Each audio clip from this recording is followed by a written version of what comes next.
Tom never liked being sent to strange planets alone, but as a satellite technician, he didn't get much choice. He was quiet, did his job well, and rarely complained. That made him perfect for solo missions, according to his supervisors. "This one's easy," they had said. "Just go to Arena 6, fix the relay beacon, and come back. 3 days max." Tom had nodded. 3 days on a peaceful planet? Sounded fine. Arena 6 was a beautiful green world, full of soft winds, floating plants, and strange singing birds. The planet had only one intelligent species, the Valeri, tall, colorful beings with wide eyes and long fingers. They didn't speak in words, but used a translator device. And they were peaceful, friendly, and curious. Tom landed near the old beacon site. A machine stood in the middle of a stone circle, covered in moss and strange carvings. He thought. It looked more like a piece of art than a machine. "Looks like someone decorated it," Tom said, scanning it with his tool. "Weird, ... but okay." The beacon wasn't broken, just dusty. A few wires were out of place. Tom cleaned the surface and reconnected the parts. When he pressed the central crystal, it lit up with a soft green glow. Then something unexpected happened. The air shimmered. A low hum filled the air. The ground pulsed under his boots. Before he could step back, a tall figure appeared in front of him, a Valeri girl.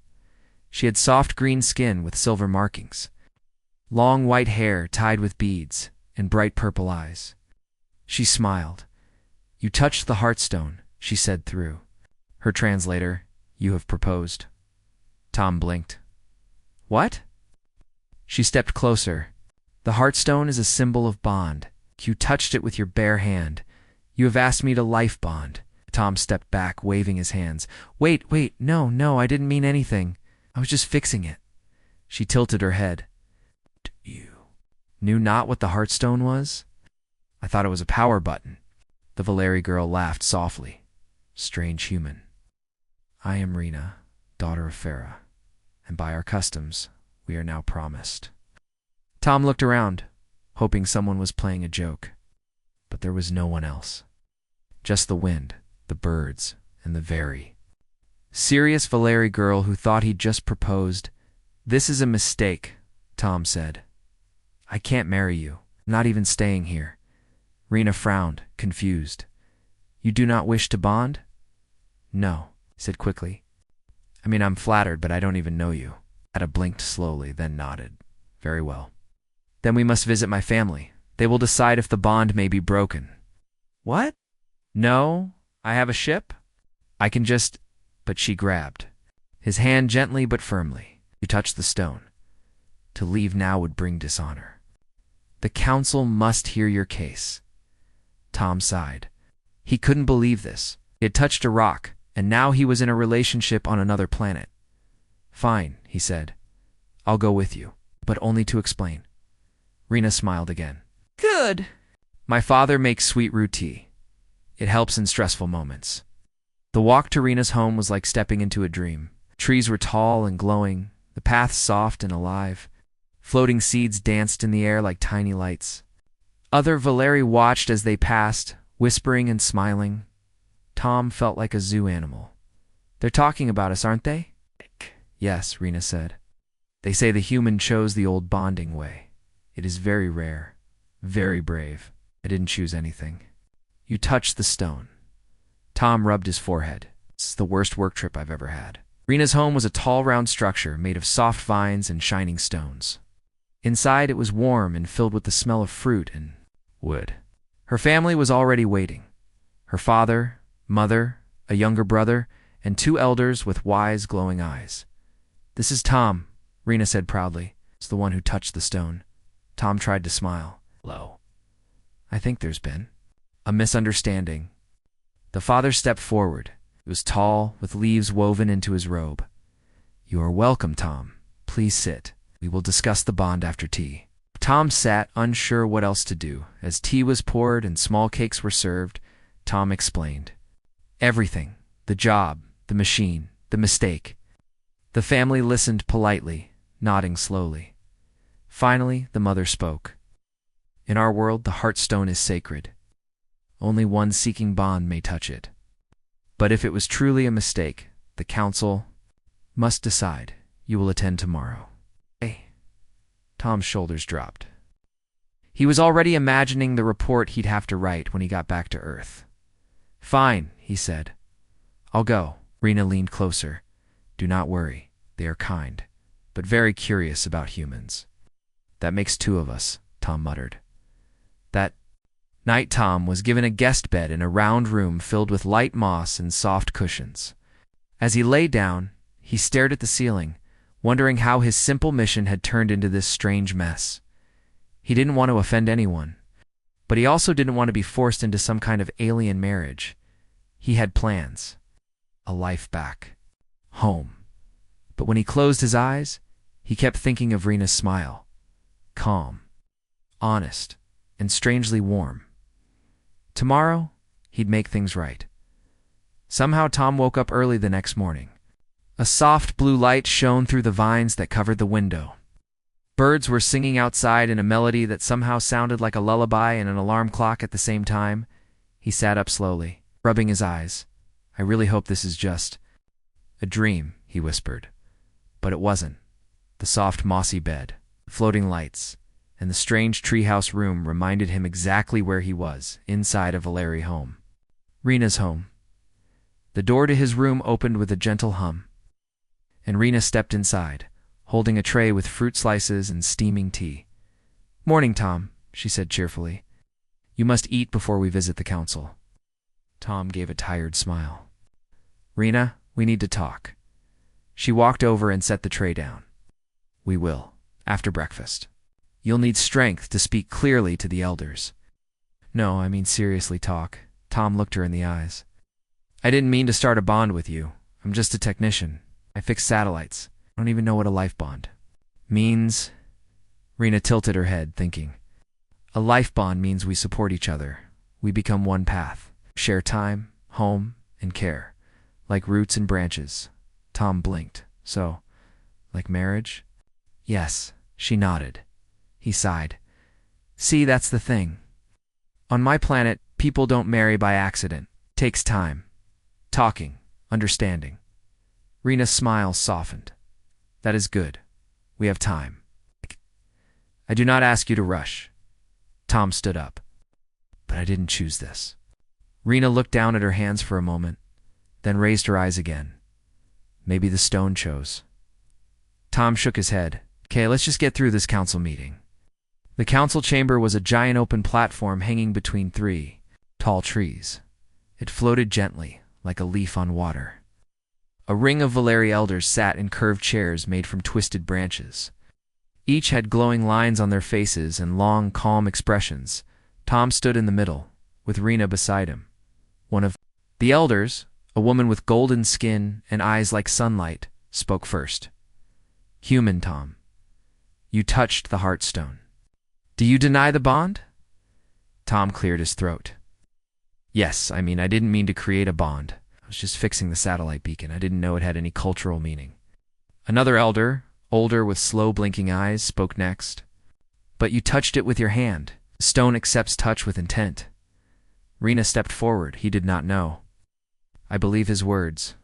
The elders looked at each other, then back at Tom. We understand mistakes. But now a choice must be made, said the Golden Knight elder. You may walk away. No harm. But you may never return. Or you may stay and continue the bond. Blinked. Wait, I can't ever come back to this planet if I say no. The elder nodded. That is our custom, not punishment. Tom felt stuck. He didn't want to offend anyone, but he also didn't want to be trapped in a situation he didn't understand. He looked at Rena. She stood straight, her hands calm, eyes honest. She wasn't forcing him, not really. But she also wasn't letting him walk away without understanding what this meant. Can I have time to decide? Tom asked. The elder nodded. One day. You will return when the sun rests again? Rena walked slowly through the glowing forest. He had too many thoughts in his mind. What would his bosses say? Could he even explain this to anyone back home? He looked troubled. Rena said gently, I don't want to be rude. Disrespect to your world. But I didn't ask for this. I came to fix a machine. Rena nodded. I understand. You do. Sometimes surprises come before you are ready. She looked up at the trees. But sometimes surprises carry truth. Even if you don't see it at first. Tom sat on a large flat stone and stared at the soft-colored sky. Do you really believe that? I do. Rena sat beside him. But I also believe choice matters. If you leave, I will not be angry. I will miss you. But I will not be angry. Tom looked at her again. She was kind, calm, not pushy.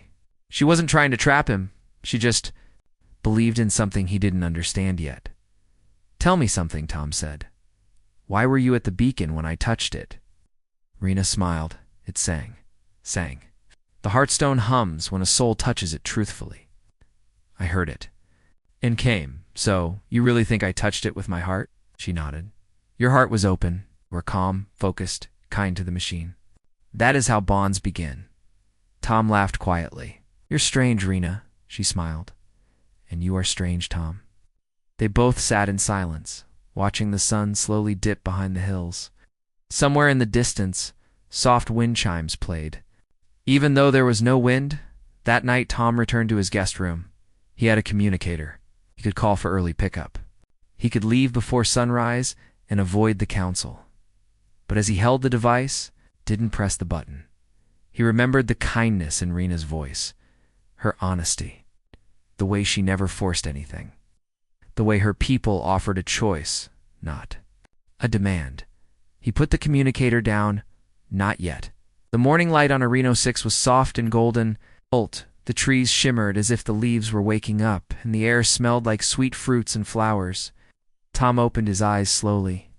He had slept well, but his mind was still full of questions. Today was the last day before he had to decide. Stay and continue the bond, or leave and never return.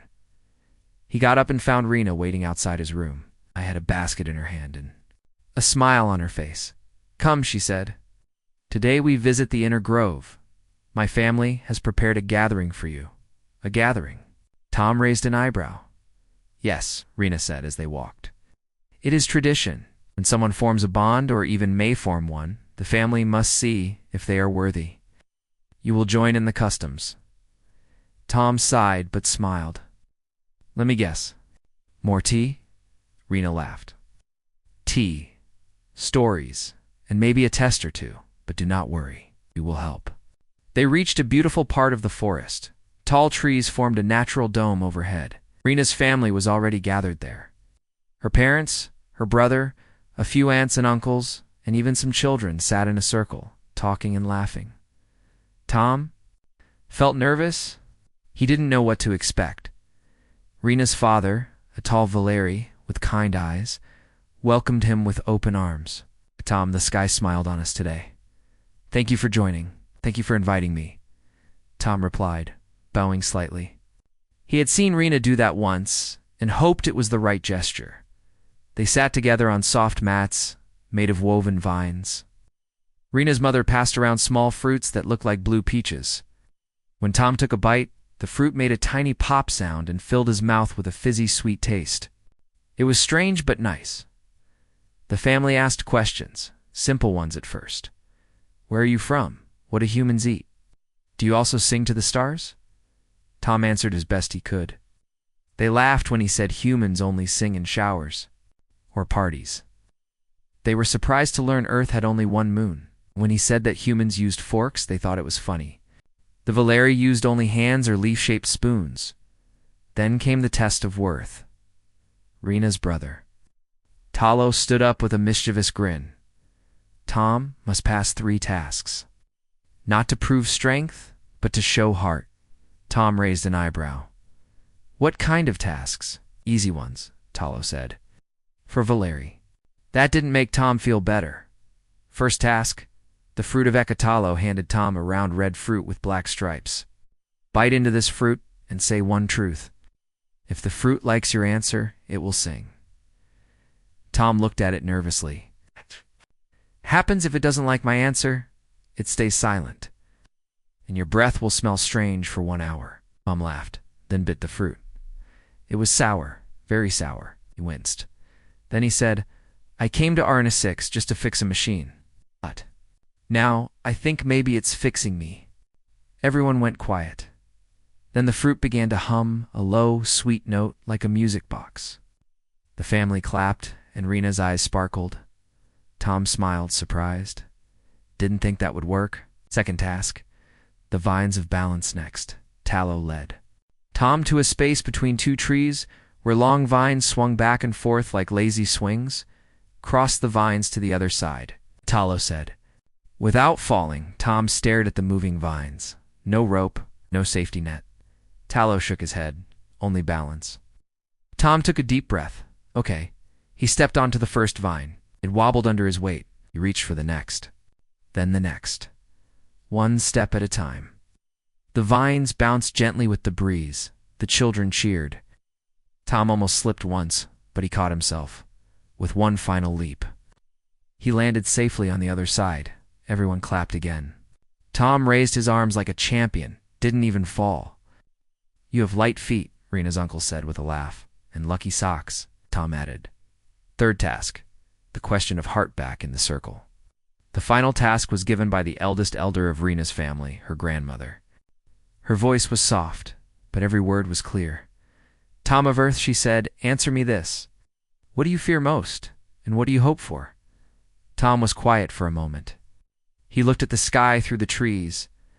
I fear being alone in a place where no one understands me, he said slowly. I hope to find somewhere I don't have to explain myself all the time.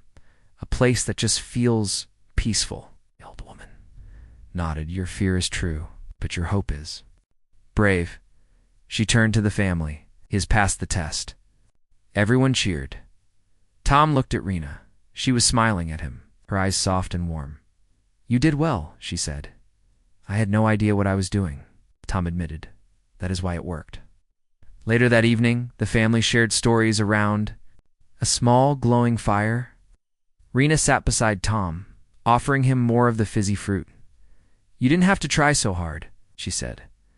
I wanted to, Tom replied.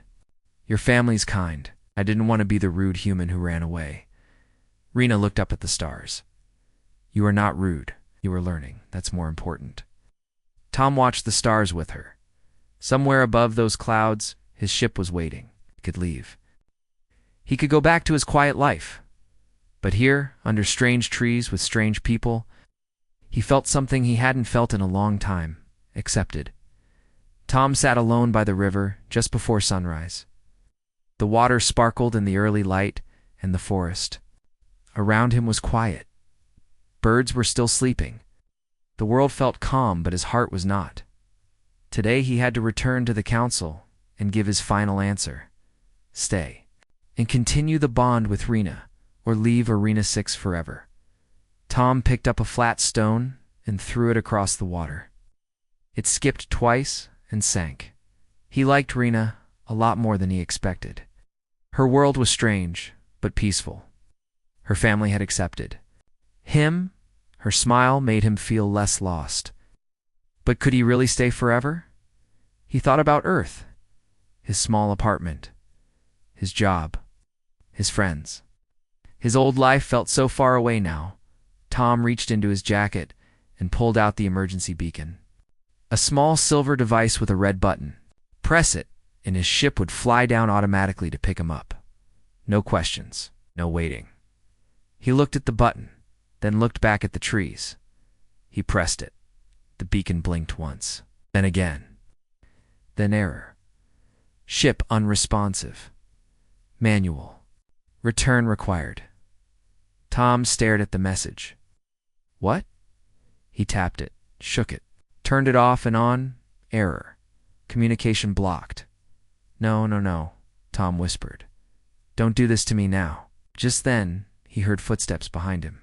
He turned quickly. It was Rena, holding a soft cloak and a small basket. You left early, she said, smiling gently. Are you cold? Tom hid the beacon behind his back. Just wanted to think. Rena looked at him carefully. You are worried? Yeah, he said. A little.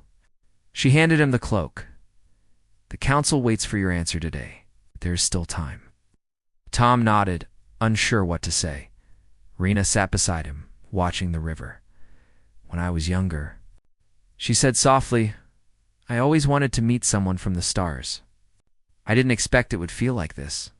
Like what? Confusing, strange, but good. Tom didn't speak. He felt the broken beacon still in his hand. If the signal was blocked, he'd have to fly the ship manually, which meant hiking back to his landing spot and taking off without being seen. Rena looked at him again. You don't have to stay for me, Tom. I want truth, not guilt. Tom looked down.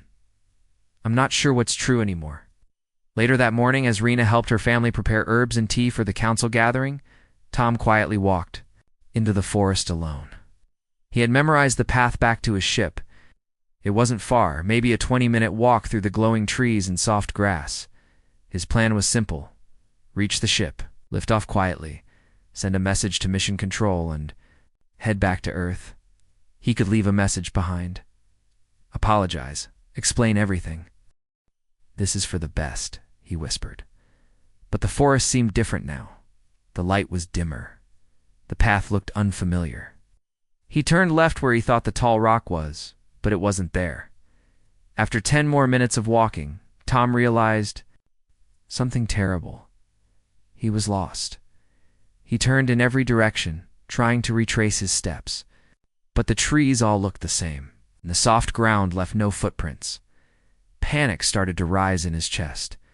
Then he heard a sound, not animals, not wind. Voices. He followed the noise and pushed through the leaves. Rena stood there waiting with 2 elders beside her. Tom froze. Rena didn't look angry, not even surprised, just quiet. You were not going to say goodbye, she asked gently. Tom lowered his head. I wasn't sure how. The golden-eyed elder stepped forward. You tried to leave before giving your answer. Tom looked at them, feeling ashamed. I didn't mean to trick anyone. I thought it would be easier if I didn't face it. Easier for who? Rena asked. Tom didn't answer. The second elder, with glowing green lines across her cheeks, spoke calmly. You are not trapped, Tom of Earth. You may leave if that is your wish, but we ask only for truth, not silence. Tom took a breath. Okay, then here's the truth. I came here to do a job, and I didn't want any of this. But now I care. I care about Rena. I care about this place, and I'm scared. I don't know if I'm ready to stay forever, and I also don't want to just disappear. Rena stepped closer. Then stay for a little while, not forever. Just stay for now. Looked into her eyes. She wasn't asking for promises. It's just time. Just honesty. He nodded slowly. All right, I'll stay for now. Back in the village, the council was gathered again, the same platform between the trees. This time, the mood was quieter, more serious. Tom stood in the middle, with Rena beside him once more. I do not know my full answer yet, he said clearly, but I choose not to run. I choose to learn more. To stay longer, not because I'm forced, but because I want to. The golden-eyed elder smiled. Then the bond shall not be broken, not be final. It shall grow. Rena looked at Tom and whispered one root at a time. That evening, under a sky full of stars, Tom sat beside Rena in the grove. They didn't talk much. They didn't need to. The wind carried soft music through the trees. Somewhere in the forest, fireflies danced, and in that quiet moment, Tom felt something new. Not fear, not confusion, just peace. The days on Arena 6 passed quietly after Tom decided to stay. He helped Rena's family in the garden, learned how to shape glowing clay into small cups, and even began understanding a few Valeri words. He didn't miss Earth as much as he thought he would, but Earth had not forgotten him. One bright morning, while helping Tallow carry baskets of fruit, Tom saw a strange shadow cross the sky. It moved fast, too smooth to be a bird. A blinking red light flashed just before it disappeared behind the hills. Tom stopped walking. His heart began to race. That wasn't a Valeri ship.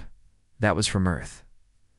Later that day, while Rena and the others prepared food near the village center, Tom quietly walked away and pulled out the beacon again, tapped the screen, And this time? It showed something new. Incoming message. Commander Hale, Earth Mission Control. Tom's mouth went dry. He opened the message. Tom, your ship went silent 3 weeks ago. We traced your signal. A rescue team has arrived on Arena 6. Meet us at landing point Zeta in 12 hours. We'll take you home. Be ready. Tom stared at the message. Felt like a dream.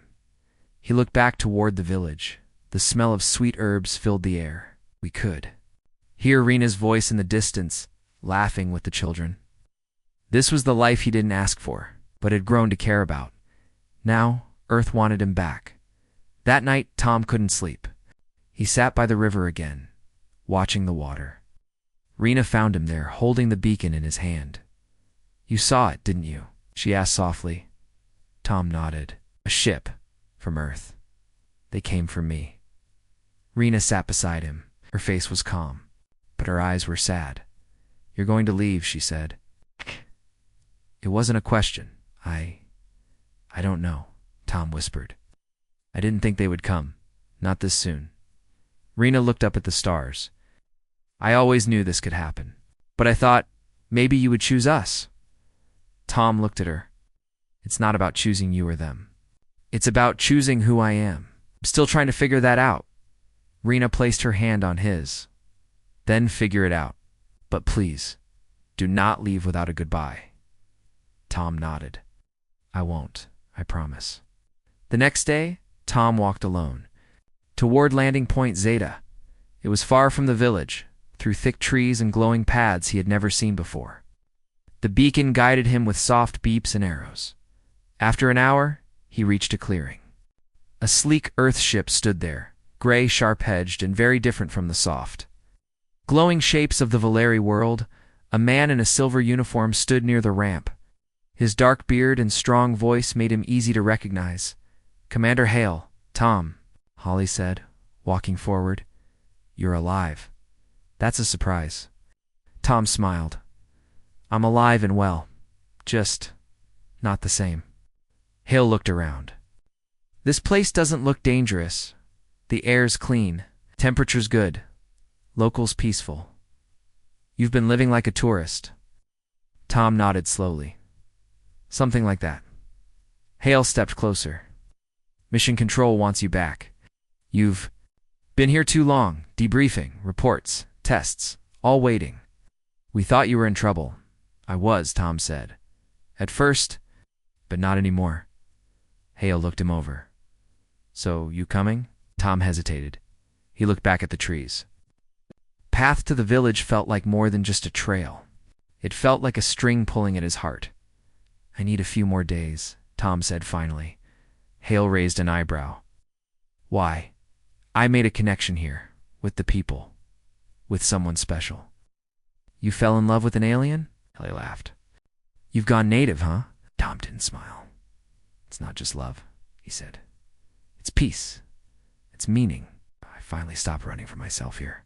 Hal studied him, then sighed. All right, 2 days. That's all. After that, we leave. With or without you. Tom nodded. Thank you. That evening, Tom returned to the village. The air smelled like spices and flowers. Lanterns glowed in the trees. Music drifted softly through the leaves. Rena was sitting near the fire, waiting. You didn't leave, she said. Tom sat beside her. Not yet. I have 2 more days. Rena smiled faintly. That's not long, I know. They sat in silence for a while. Then Rena reached into her pouch and pulled out a small stone, smooth, blue, and glowing faintly. This is a memory stone, she said. It holds feelings, not images. Hold it, and remember something real. It will keep it inside. Tom took the stone gently. He closed his eyes and remembered his first night under the stars with Rena. Her laughter, it's a piece of the forest. The taste of the fizzy fruit. When he opened his eyes, the stone glowed a little brighter. No matter what happens, Rena said softly, a part of you will stay. Well, Tom placed the stone over his heart, and a part of me wants to. Morning, Tom sat with Tallow, helping him carve long wooden flutes. The children played nearby, laughing and chasing small floating lights. Even as the time to leave came closer, Tom tried to enjoy every moment, but deep down, he was still torn. Should he return to the life he once knew, or start a new one here, uncertain, but full of meaning? That night, he walked to the river one last time, before making his final choice. He held the memory stone in his hand and stared at the stars. He thought of Earth, the noise, the work, the speed of life. Then he thought of Arena 6, the quiet. The trees, Rena's voice, the feeling of home. The beacon beeped in his pocket. One day left. Tom took a deep breath. Tomorrow, he would decide. The sun rose slowly over the hills of Arena 6, painting the sky with soft pink and gold. The trees glowed gently as the light touched their leaves. The village was quiet, and most of the Valeri were still sleeping. Tom sat alone near the edge of the village, watching the sunrise. In his hand, he held the memory stone that Rena had given him. It glowed softly as if it, too, was waiting for an answer. Today was the day Commander Hale's ship would leave before nightfall. And Tom had to choose, go back to Earth or stay. Rena found him a little later, sitting on a stone bench near the river. "You didn't sleep," she said softly. Tom smiled a little. Not a second. Rena sat beside him. For a while, they said nothing. Only the sound of the water flowing and the birds calling filled the air. Finally, Rena spoke. "I know you have to choose. I will not try to stop you." Tom looked at her. "Even if I want you to." Rena looked into his eyes. "If you stay because I ask, it won't be real. But if you stay because your heart asks, that is different." Tom nodded slowly. "I never planned this," he said. "I came here for a simple survey mission, just a few days. I thought I'd gather some data and leave." Rena smiled faintly. "The stars always change our plans." "I've changed," Tom said. "I didn't expect that either." Later that morning, Tom visited the Elder Grove, the place where the Council of Valeri met. He stood before the elders, just as he had once before. Goldeneye spoke. "You return with heavy thoughts, Tom of Earth." Tom bowed his head. "Do I need your blessing for what I decide?" The elder with green lines across her face looked at him kindly. "Do you wish to stay?" Tom hesitated. "I don't know yet. But I need to understand something. If I stay, what am I becoming? Am I still a part of Earth? Or do I become Valeri?" The third elder stepped forward. "Your body may stay human, but your soul will grow. A person is not the planet they are born on. A person is what they choose to love, protect, and believe in." Tom closed his eyes for a moment. Those words felt true. He thanked them and left quietly. Afternoon passed quickly. Tom walked through the village, watching people as they lived their peaceful lives, planting, building, laughing, singing. Children played near the tree pools. Elders shared stories by the fire rings. This had become his second home, but it still wasn't easy to say goodbye to Earth. He missed certain things. Coffee in the morning, the sound of cars in the city, the way rain felt on metal roofs. But here, he had something different. He had Rena. He had meaning. He had peace. As the sun began to set, Tom packed a small bag, placed the memory stone inside, along with a few handmade items from the villagers, a carved flute, a glowing leaf, and a soft cloth scarf. Rena stood at the edge of the path. "This is the part where you walk away," she said quietly. Tom looked at her. "Or come back." She didn't speak. He stepped closer. "Told myself I'd return to Earth no matter what. That I couldn't belong here. But now I'm not sure Earth would feel like home anymore." Rena's voice was gentle. "Then what? Do you want?" Tom breathed deeply. "I want time to grow. I want to learn your ways. I want to stop running."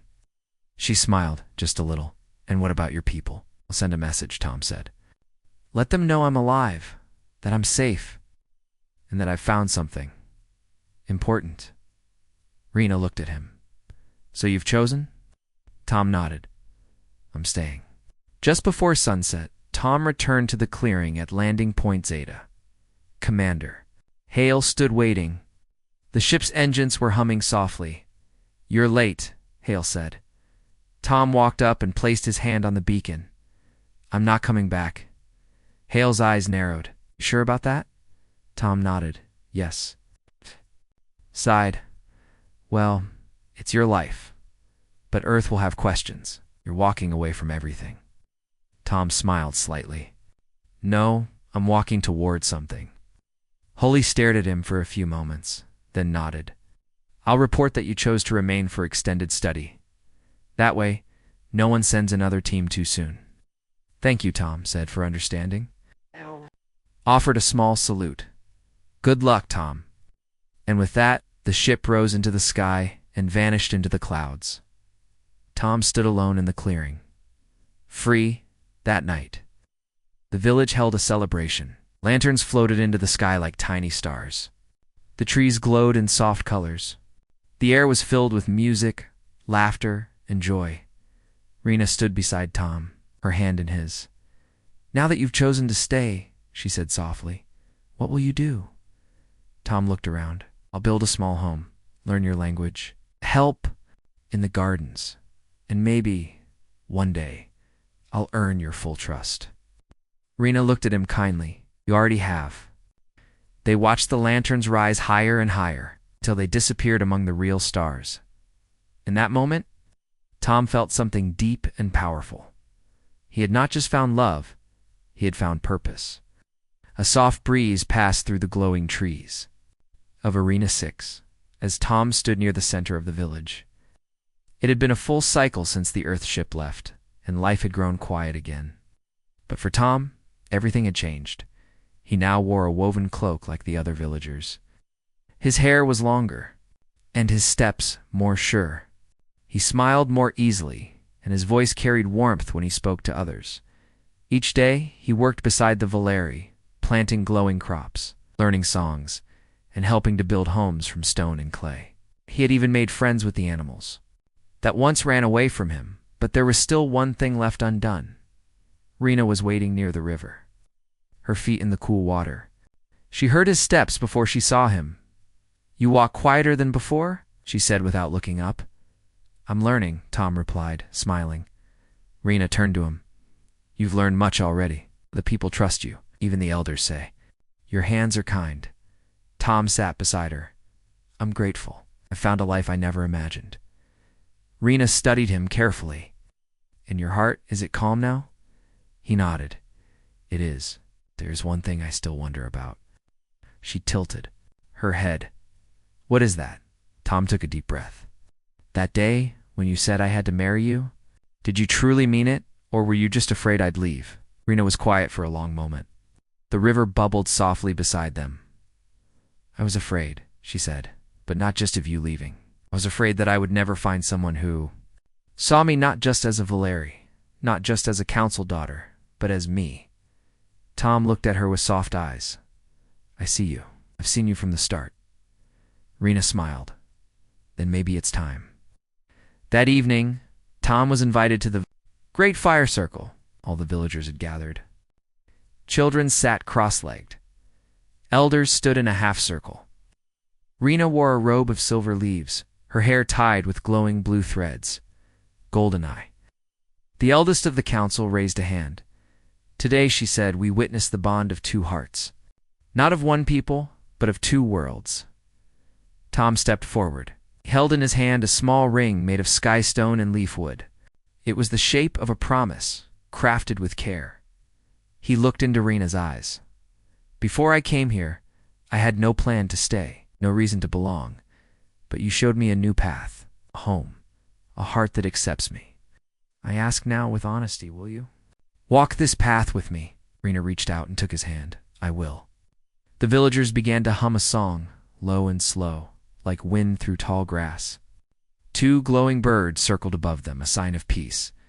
Then the fire rose higher, and cheers filled the night. After the ceremony, Tom and Rena walked away from the crowd to sit under the stars.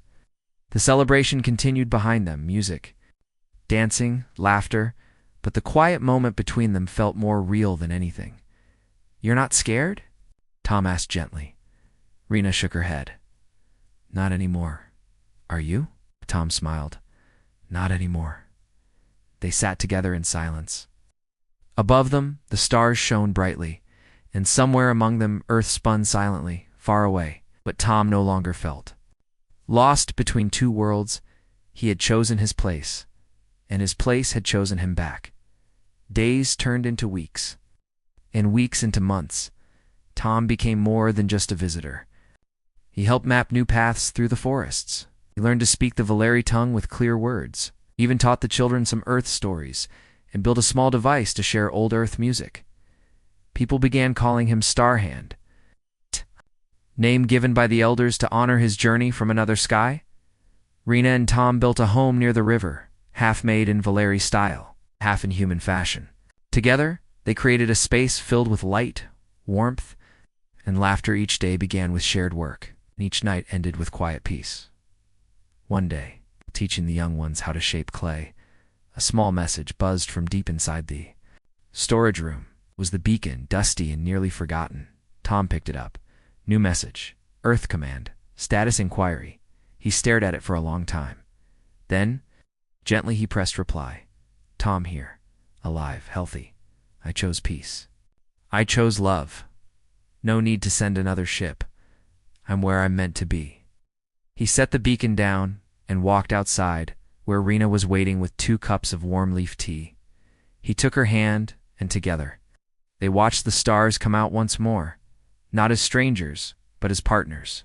The end.